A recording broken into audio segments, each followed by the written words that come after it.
So, let's spin away. And let me adjust this microphone a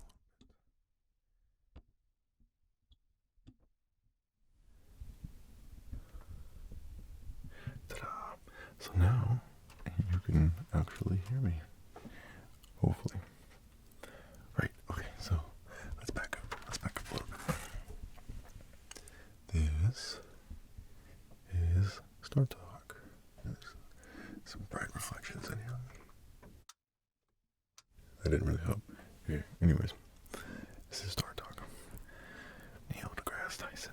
And on the Startalk podcast, I believe his name is Chuck Nice, is his co-host. Very funny duo. They make very great pairing for a podcast. They're both very knowledgeable. But of course, Neil deGrasse Tyson is Neil deGrasse Tyson. And if you don't know about him, then I'd be, well, surprised. He is a famous astrophysicist. And their podcast is really awesome. So my family went out and got this book for me for Christmas one year. And I never really had time to go through it, but I figured it would make great content because there are some really amazing pictures in here, as well as like random facts that are just like, they're just interesting. And it's all about space. And here are the contents. I've only personally made it to like the first chapter. Here's some notes about pages that I was taking, noting down of interest. But then I realized there are a ton of pages. It's a massive book. And there's no way that I can go through and just like pre-check all the things that I want to show you. So we'll go through the ones that I've already written down. And then we're just going to explore the rest of the book together. So that's kind of what I plan on doing tonight. Here's Neil. This is him when he was younger. He is an older man now. Not too much older, but it's definitely younger Neil.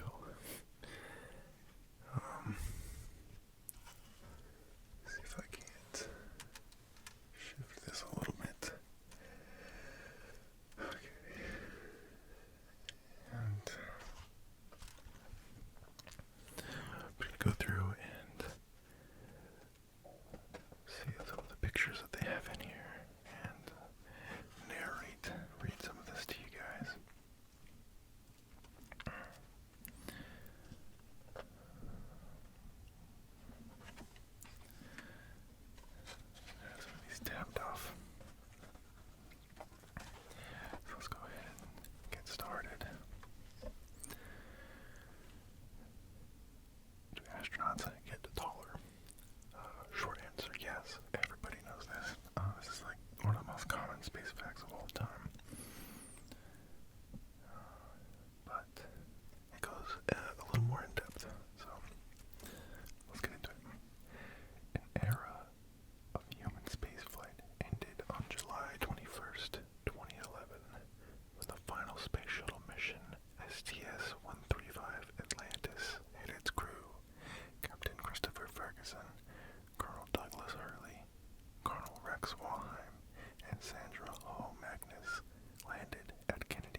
That is some pretty severe bone density suffering right there. I mean, that's terrible. How are you going to make it to Mars if you can barely survive, you know, the space traveling they did up to the moon? The, 11 space flights and 260 days in space. I mean, that is some pretty severe deterioration. Faster than a 90-year-old with osteoporosis. I think that's going to be one of the biggest challenges of getting to Mars. It won't be like space flight load or supplies or even the ozone and the atmosphere and oxygen and water and stuff like that. It'll literally just be the human body. We're too fragile. We don't like change. It's really unfortunate. I don't think that we're going to be seeing people on Mars in our lifetimes, but maybe in like the next 2 or 3 generations. It'll probably be commonplace by then.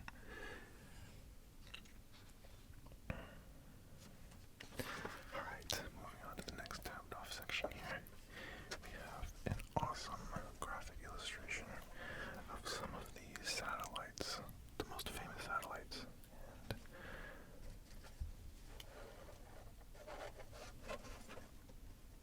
let's see.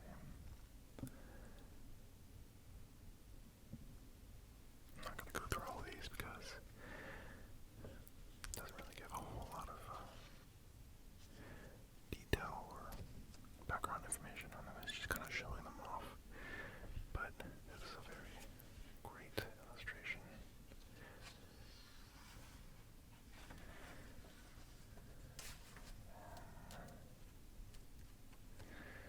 Here's another of the moon landing. Everybody's aware of the moon landing. One of the most significant feats of humankind to date. Landing on another planet. Well, I mean, I guess the moon doesn't count as a planet, but, you know, it's the closest we've got. We landed on the moon.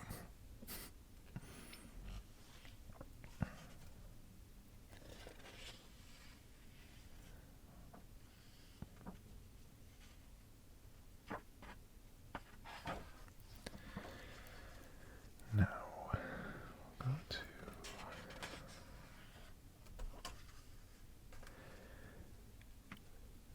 this is talking about the kinds of foods and stuff that they have to prepare in space.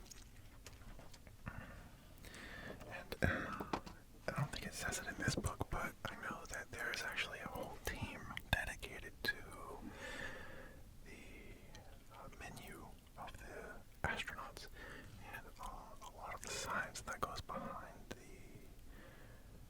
preparations of the foods that they can take into space is quite impressive. It's very interesting.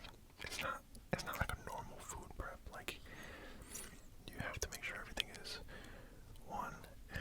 not like super crumb prone or like powdery, because that kind of stuff floats around in the cabin in space and it can get in between things, and that's one of the things that NASA really tries to avoid, because that kind of stuff can interfere with the instruments, and then you have to make it nutritionally balanced. You have to keep your astronauts alive and healthy.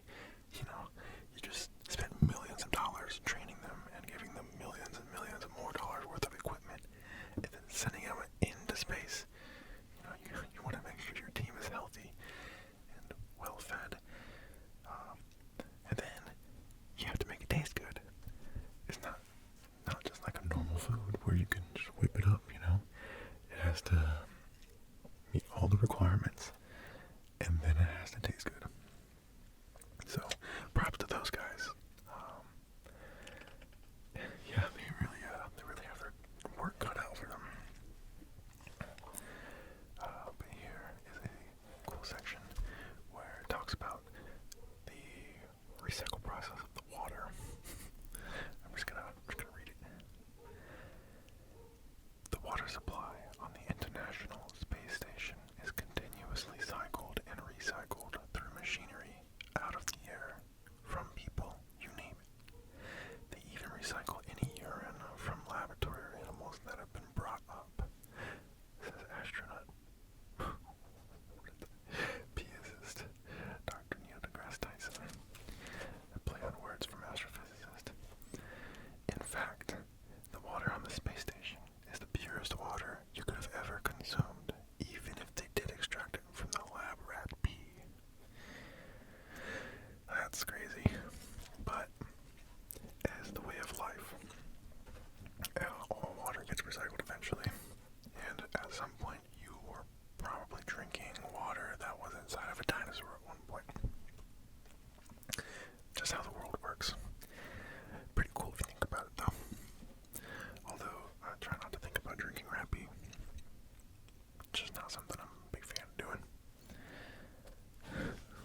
oxygen gas, leaving water vapor as a waste product. How does it taste? Might be bland, but pretty much like water. So there you have it. Astronauts drink lab rat pee. And we go on to talking about more foods and stuff in the space. And here's a timeline of some of the culinary related achievements that have been made throughout the times.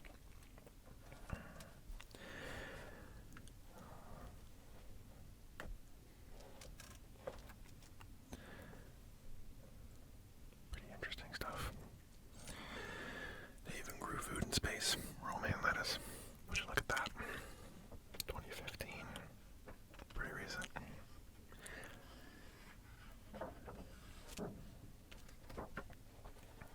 Now, yeah, here we go. This section right here.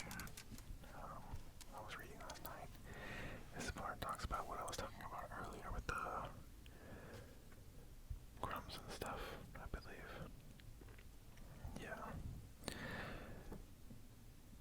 ISS astronauts have a small amount of payload space that they can fill with foods of their choice to eat while in orbit.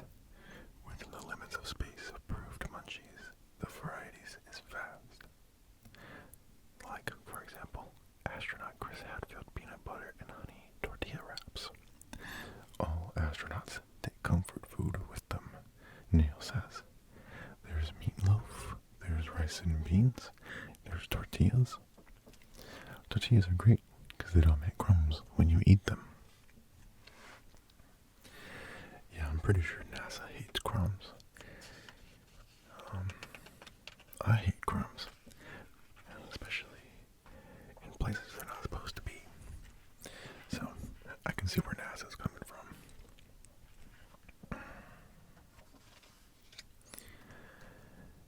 Then we talk about some more food stuff. Cows help us colonize Mars. I don't know. Maybe. If you can get a cow to Mars, maybe you should try getting a human there first. Cows are pretty big. They're like easily like 10 humans. So they probably eat enough for 10 humans as well. We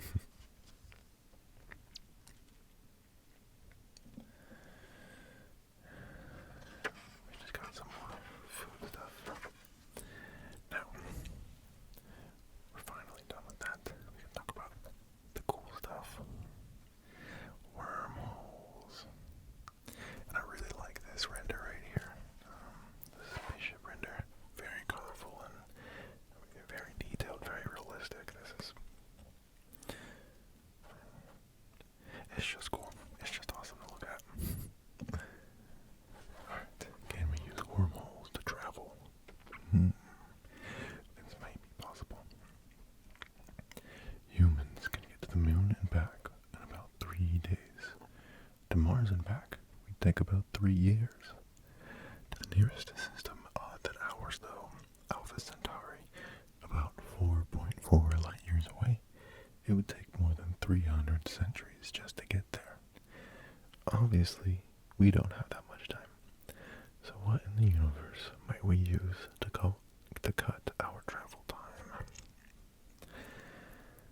When we ask that kind of question, what we're really asking is this: what don't we know about the universe today that will lead us to tomorrow's physics, paradigms, and ultimately technology?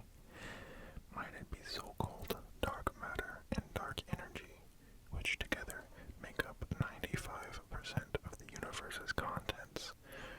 Or might it be black holes? Let's start with the idea of wormhole shortcut tunnels through warped space and time. I read that completely wrong. Let's start with the idea of wormholes. Shortcut tunnels through warped space and time. There we go.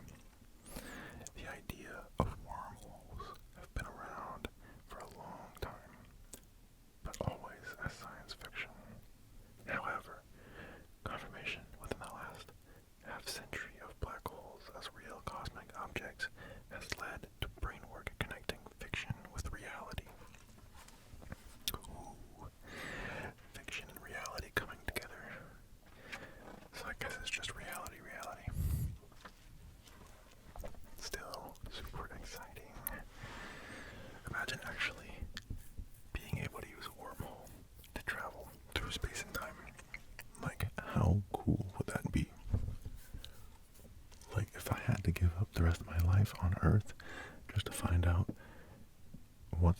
on the other side of a wormhole, or even just to go through a wormhole, I would definitely do it. Like, there's no question about it. Like, sayonara Earth, bye. We're going to wormhole space, baby. It's gonna be awesome.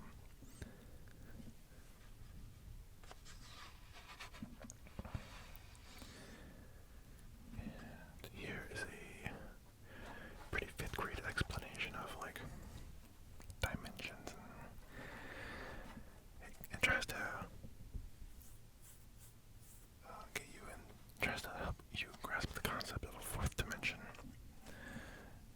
which is still pretty hard. I don't think it does a very good job of doing that because, you know, the fourth dimension is incomprehensible to us. But, you know, the idea is there. And here, Neil talks about his famous spaghettification, I believe he calls it. I think he coined that term as well. But basically, short story, if you're falling inside of a black hole, like if it's sucking you in, you will literally turn into human spaghetti and then cease to exist, which is one heck of a way to go, but definitely the coolest in my opinion. Like if I had to choose, just like not being spaghettified or being spaghettified, I'd probably choose to go and dive into a black hole. You know, there's a lot about space that I'd probably be the first to do. How you gonna pioneer spaghettification? Who else is gonna want to do that? Probably not many people. Alright. Spaghetti, me, or Neil's death by black hole. If you're going to visit space, it's best to avoid black holes at all costs. But what if something awesome's on the other side? Asked Kristen Strahl, actress and comedian. Okay, Kristen, get ready. Here's what'll happen when you get too close to a black hole. Here we go. Step 1. As you fall towards the black hole, the gravity that you experience begins to grow. The gravity at your feet starts becoming greater than the gravity at your head by ever-increasing margins. In other words, you're going to get taller. Step 2. The force will eventually exceed the intermolecular bonds that keep your flesh together in one human form. Your body bifurcates, snapping into two pieces, possibly separating at your lower spine. Not fun. Step 3. Meanwhile, this tidal force continues, and the two halves of you will continue to stretch, and so your upper half will split into two, as will your lower half. You are now 4 pieces in a train going down, which continues to split. 4, 8, 16, 32. So at one point, you'll be 210 pieces as you continue to bifurcate. Step 4. As you come down to the point that is the center of the black hole, your body funnels down into a narrower and narrower zone. Your pieces will come together left to right, but not top to bottom. So you've been extruded through the fabric of space like toothpaste through a tube. Thus, spaghetti. Pretty crazy way to go. And I think it's really impressive that even though no one's actually died from a black hole, we know how you do die. Or at least it's just a theory that everyone's kind of just generally accepted because it makes sense.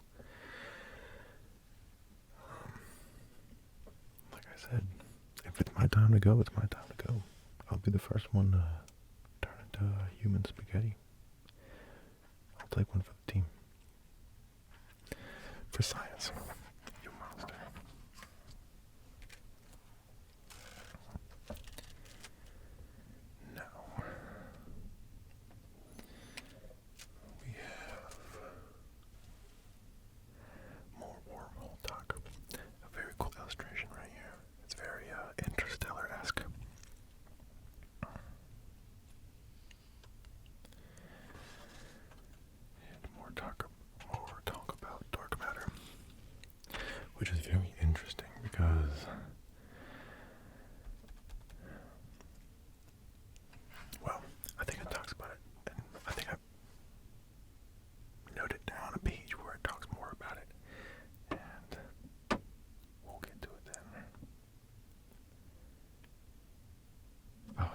right here. Here we go. This is what dark matter and stuff is all about. Alright, what is the biggest mystery in modern astrophysics? Let's combine two mysteries into a single biggest one. The fact that 95% of the contents of the cosmos is made up of matter and energy that is completely unknown to science. Observations with telescopes on Earth and in space at visible light, infrared, and microwave lengths have now painted a picture of the universe with remarkable accuracy, and less than a 5% of that picture is filled in with things we humans have a handle on, like protons, neutrons, electrons, and neutrinos. Another 25% exerts gravity, but has no other measurable effect. We call that dark matter. The remaining 70% exerts pressure on space itself to expand and has no other measurable effect either. We call that dark energy. Could it be that our understanding of the laws of physics is fundamentally wrong? Well, I'm definitely not the person to make that call, but I feel like the human understanding of the physics around us is pretty solid. Like, those guys got it pretty right so far. So, but we could be wrong. Like it says, we don't know what 95% of space is made of. We can't see it, we can't detect it. It's crazy stuff.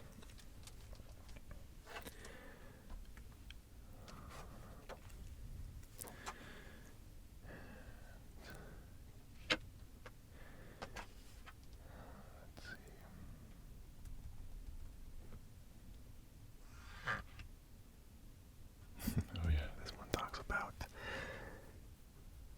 the merging of two black holes, which I didn't even know was possible, but it happened in 2015 apparently. More than 1 billion light years from Earth was detected by a burst of gravitational wave radiation it emitted. They were detected more than 1 billion light years from Earth. Yep, they merged just to make an even bigger black hole.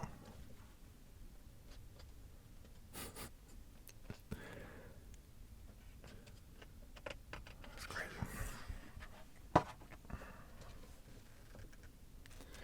Alright, so now this is very interesting right here, as well as being very aesthetically pleasing. I mean, just look at that. I mean, it's gorgeous. This talks about the exotic matter in the universe. What we call exotic matter isn't really that weird, cosmically speaking. We just don't encounter these forms of matter under normal circumstances here on Earth. In our narrow environmental ranges of temperature, pressure, and density. And for our well-being, that's probably a good thing. Out in the universe, though, this stuff is all over the place. This one says electron degenerate matter. In white dwarfs, remnants of stars about the mass of the sun, gravity presses atoms so close together that a spoonful would weigh several tons. There's some of this material at the center of the sun right now. Now that is crazy dense. That is like unfathomably dense. And you know, it's probably a good thing that it doesn't exist here.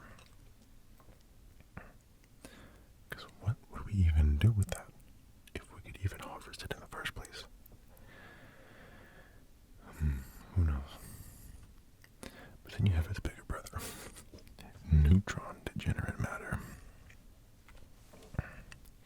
In neutron stars, remnants of stars about 10 times the mass of the sun, atoms have been destroyed by the intense gravity, and nuclear matter is pressed tightly together. A spoonful would weigh several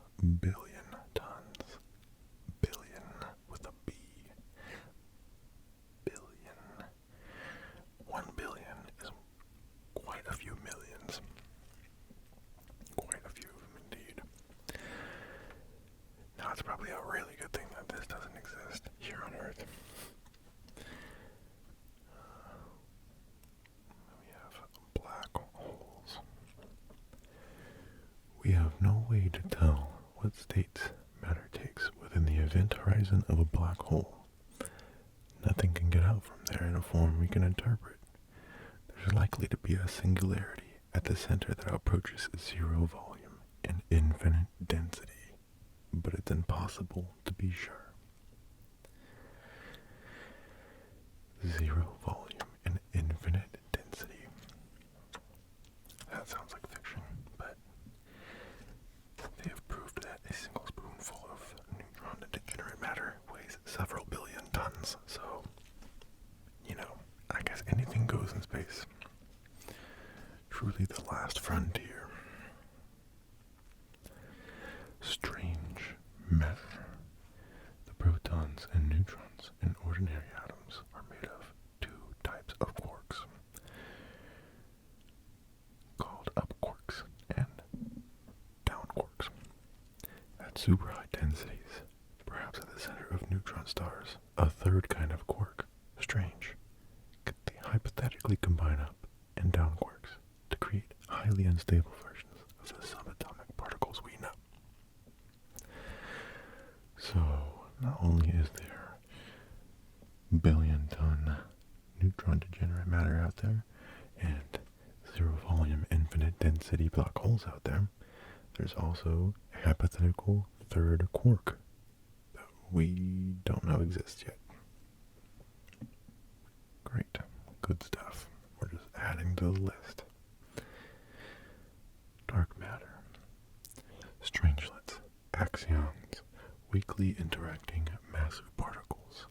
Huge WIMP-like particles called WIMPzillas. None of these hypothetical particles have ever been observed, but they might fit the theoretical requirements of more than 80% of the mass in the universe.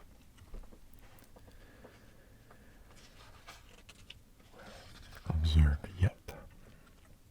There have been plenty of particles and stuff like that that have been theorized and then later proven to exist. So, they might exist. We just haven't proved it yet.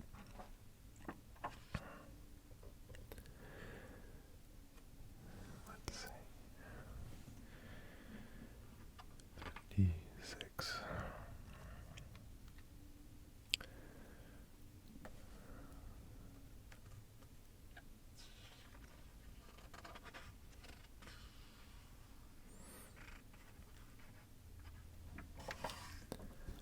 That was about the end of my pre-checking. From this point on, it's purely discoveries. I haven't been through any of this yet, so it's just me and you, partner. This looks interesting. Did you know, scientifically, dark is just the absence of light. So the speed of dark and the speed of light leaving the scene. Oh, the speed of dark is the speed of light leaving the scene. Interesting. What does cosmic background radiation reveal about the early universe? Light travels at a finite speed. So in the same way that a postcard sent from afar away is a record of the past, the view of a faraway object is a record of what it looked like when the light left the object. That's called a look back time. Astronomers use it to measure the history of the observable universe. Carter Emmert, an astronomer, tells us how this works. If you look far enough, you're actually seeing the cooling off of the universe, or the transition between when it was a plasma and opaque to where it became clear space. And that's the microwave background that we see.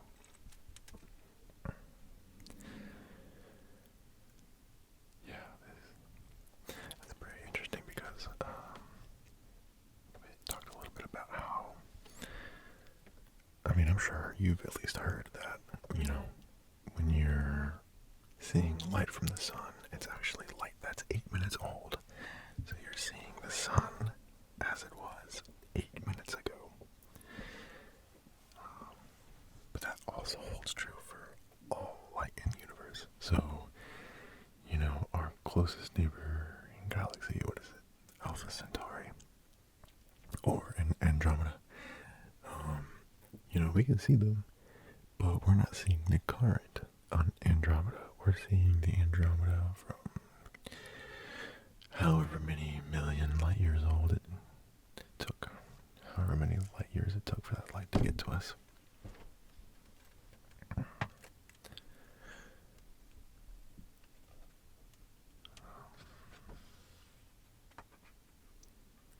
Are photons timeless? You could say, in a manner of speaking, that protons are timeless. Leave it to Neo to explain. As you travel faster and faster and get closer and closer to the speed of light, you age more and more and more slowly. Time ticks more and more slowly for you.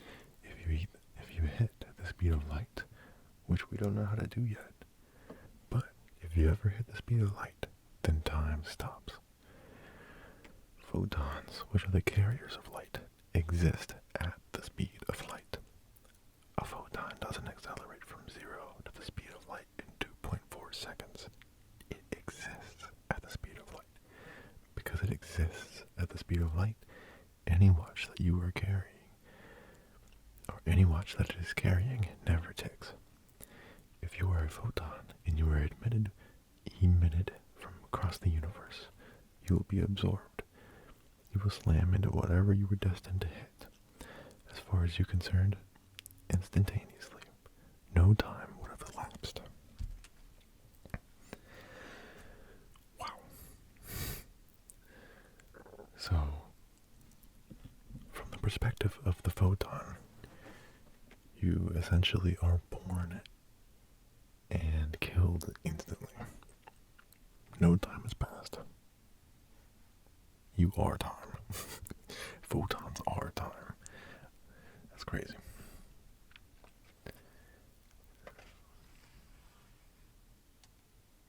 They exist at the speed of light.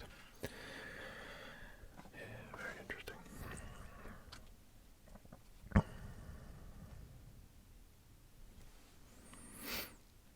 NASA's robot Valkyrie is 6 feet tall and weighs 290 pounds.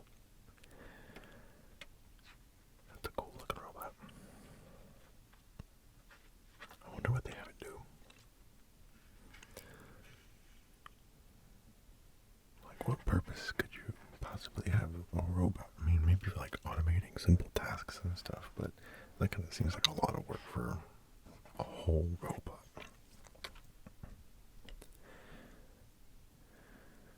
Alright.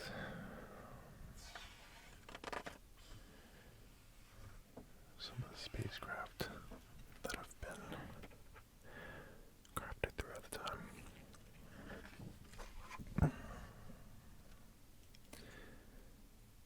Alright. We're getting into a little more philosophical discussions here. I guess this can also apply to AI because AI and robots are kind of synonymous with one another. Are robots them or us? I would say robots are us. Because we create them in the image of ourselves, kind of personified them into existence. The philosophical definition of what makes us human doesn't include distinctions between biological or mechanical bodies. We may make them mechanically, but we make copies of us biologically. So what if they're not as advanced as we are yet? Human reproduction took 4 billion years to evolve, and we have been only making robots for about 4 decades. And what do we mean by advanced anyway? Without technology, humans aren't advanced enough to travel deep into interplanetary space, or roam the Martian surface without food, or analyze Saturn's magnetic field. But our robots can.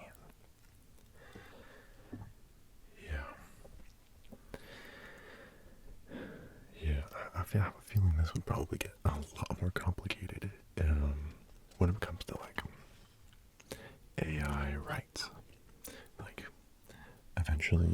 is going to be sentient, probably, or at least some form of sentience that is indistinguishable from human sentience. So, sentience, consciousness, and there's going to be coming a point in time where we're going to have to make a decision about whether these guys are recognized as people or not.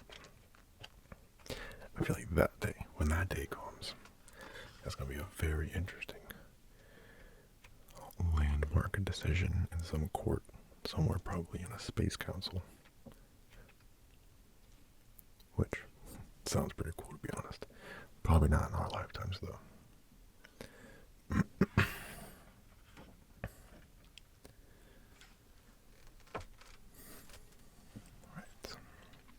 What is a robot, really? Like so many words, the word robot means something in day-to-day conversation that is different from its technical usage. Creations would certainly call robots today, or imagined even in ancient times. Hold on, I read that wrong. Creations we would certainly call robots today were imagined even in ancient times. The Greek god Hephaestus, it is said, built metal automatons to serve him. According to Greek mythology, by the way, Hephaestus also constructed Pandora, the first woman. In any case, robots have either the hardware or software variety. So, robots and AI need to have a certain level of complexity, flexibility, and in some cases, even a capacity to learn.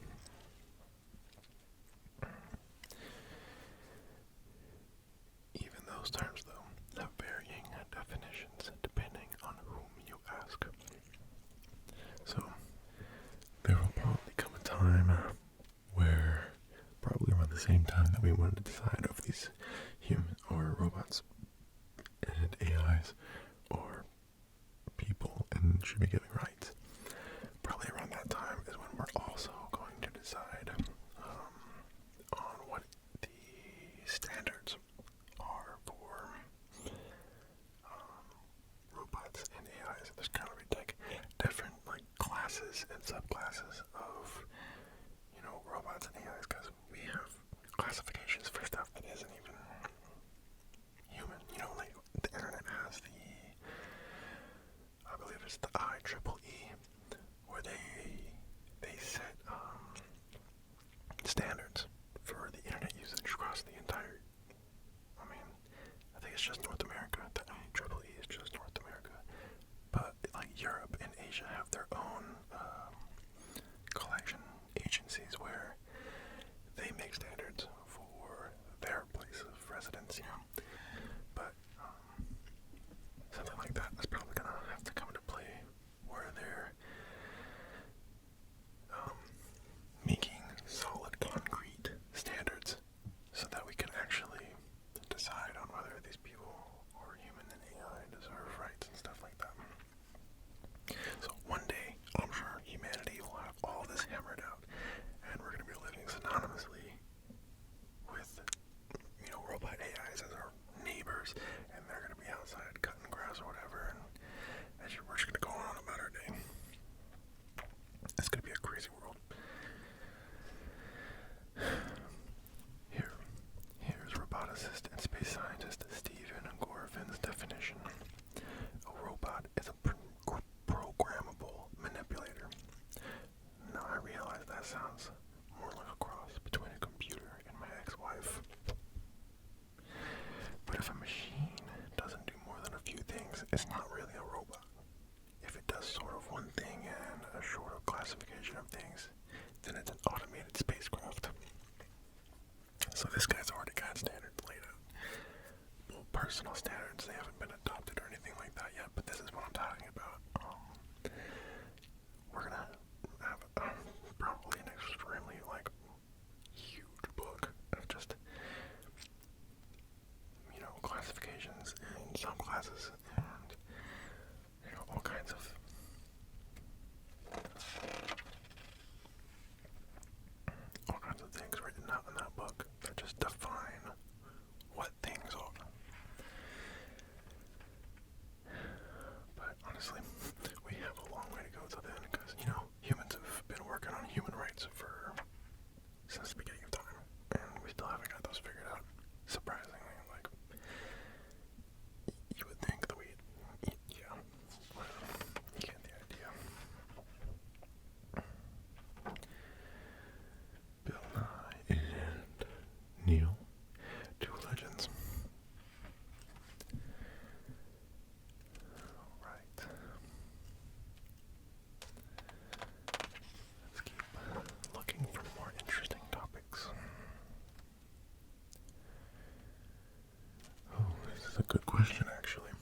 How does spacecraft move in space with nothing to push on? Let's find out. One of the most common misconceptions about space travel is that in order to move, you have to push off something, like an Earth's surface. When you watch the rocket leave the ground, it gives you the impression that the flames and gases are pushing against the Earth, but that's not really what's going on. You're throwing hot gas out the back of the rocket so fast that the reaction is the rocket goes off in the other direction. This works whether you're on Earth or in space.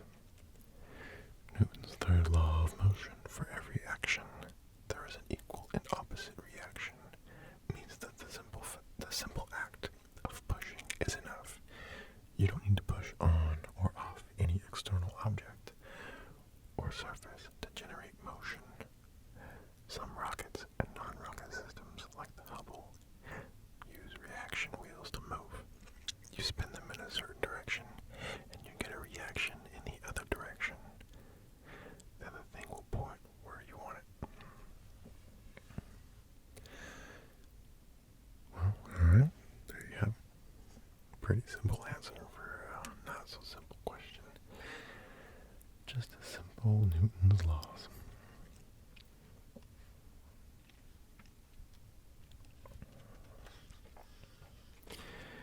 Aliens and stuff. And on the podcast, they do talk about aliens quite a bit. I believe Neil's standpoint on the whole situation is that there is definitely life out there. We just haven't found it. Or they've already found us and they just don't want to talk to us. Which, don't blame them. Humans are pretty confusing. Killing each other all the time and stuff, and starting wars, and we don't even have rights for humans, or human rights aren't even a standard thing across the whole globe yet, so if anything, we're probably there, like little test lab rats. They're just kind of watching us, seeing what's going on down there. I don't blame them. Alright. Could life on Earth have originated on Mars? I've heard about this one before.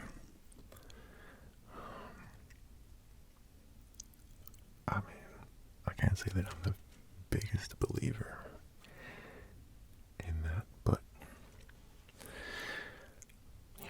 there's Neutron degenerate mass out there that weighs 1 billion tons per spoonful, so anything's possible, I suppose. Here's what we know so far, according to Neil. We learned only recently that when an asteroid hits, surrounding rocks can be thrust back into space and recoil with such sufficient ferocity that they can escape the planet altogether. And we have found if you have a rock with nooks and crannies, and if the originating planetary surface is rich with life, and that rock escapes the planetary surface, it could have stowaway microbes that can survive the vacuum of interplanetary space. So the rock moves through space and lands on another planet. We have a word for this. It's called Panspermia. The tastefulness of the term aside, Panspermia is only possible if the microbes survive a brutal interplanetary journey, and one that lasts millions, if not billions, of years. Experiments and computer simulations suggest a very, very low probability of such survival. On the other hand, the entire microbe may not have to survive. Maybe its molecular constituents alone, like protein or RNA or DNA, would do the trick. So, here's the thing. Evidence shows that Mars, as a planet, was wet and fertile earlier than Earth was. That being the likelihood, a rock from Mars could have been infused with microbes from there, and, landing on Earth, it could have spawned life as we know it. Which would tell us then that all life on Earth descends from Martians. Wow. Very interesting theory. definitely possible. Kind of far-fetched, but not impossible. Just very improbable, as it says. You know, the computer simulations suggested a very, very low probability of survival in space. And I'm kind of inclined to believe that. So, there's that.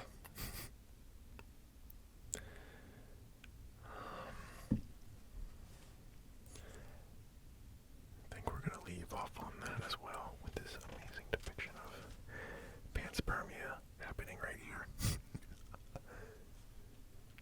Still a very cool concept. That'd be like crazy if we could prove that. I mean, like, that would really blow my mind. Yes, but with that, I believe I'm gonna have to go through some of this book some more because, I mean, like, look, it's literally, we only went through like 70 pages, if that. And there's like 400 in here. Quite a few. Like, that is a thick book. Really crazy. So, yes, we're gonna leave off on that. My bookmark in here. And I'm gonna go through some of this some more in my own time, and I'm gonna bring out the best, juiciest pieces. We'll have those cherry picked for the next video, or whenever I get around to it. There's another book that I have, not Startalk. It's slipping my mind right now, but it's similar to this. I don't know if it's entirely about space,